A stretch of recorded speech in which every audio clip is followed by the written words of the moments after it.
look at ordering a set of rational numbers that is mixed with fractions, decimals, and percents. Let's take a look at this last problem. Mr. Jenkins handed each of the students in his class a card and asked them to line up at the front of the room in order from greatest to least. Place the students in order from greatest to least.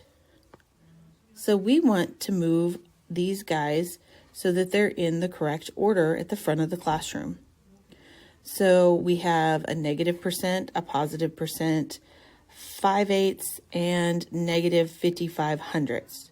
So right away, I see I've got different things and I need to get them in the same form. But I also saw something else pretty quickly, that I have negative and positive numbers. And if I'm going greatest to least, my positive numbers here are going to be my greatest numbers, and my smaller numbers are going to be these negative numbers. So let's take a look at our positive numbers first and get them in some sort of format. 47% is 47 out of 100, because percents are always out of 100. And when I read that 47 hundredths, I can rewrite it as a decimal as 47 hundredths, because I have the tenths, hundredths place. With 5/8, some people will like to divide it, 5 divided by 8, and try to figure that out, which you can do. But if you know your benchmark fractions, you may remember that 1/8 is the same thing as 0.125, and 1/8 and 4/8. 4/8 is 1/2, which would be 0.5. If I put those together, I have 0.625, so 625 thousandths. And then I could compare these two numbers. Remember again, just looking at that tenths place, which is larger, the 6 or the 4? Well, 625 thousandths is larger than 47 hundredths.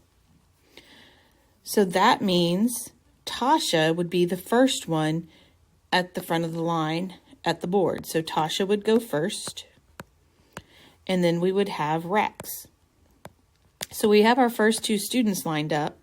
Now we need to consider Mikey and Sarah. Well, let's see. Mikey is negative 65%. What did we say about percents? They're always out of 100. So 65 hundredths.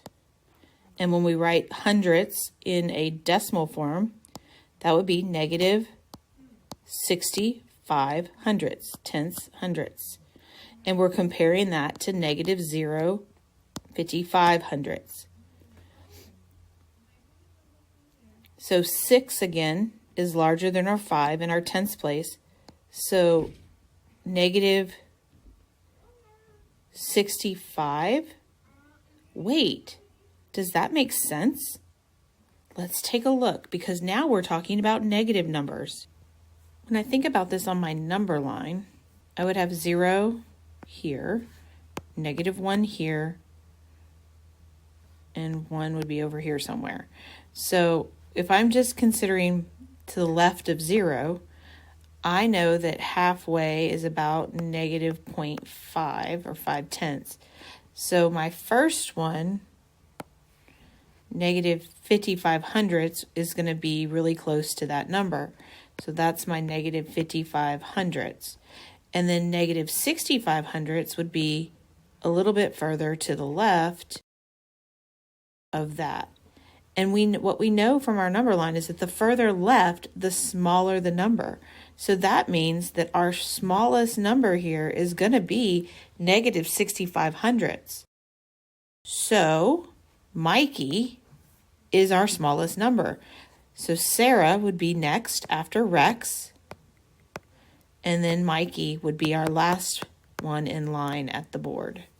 So our answer, Tasha, Rex, Sarah, and Mikey, is our order at the front of the room from greatest to least.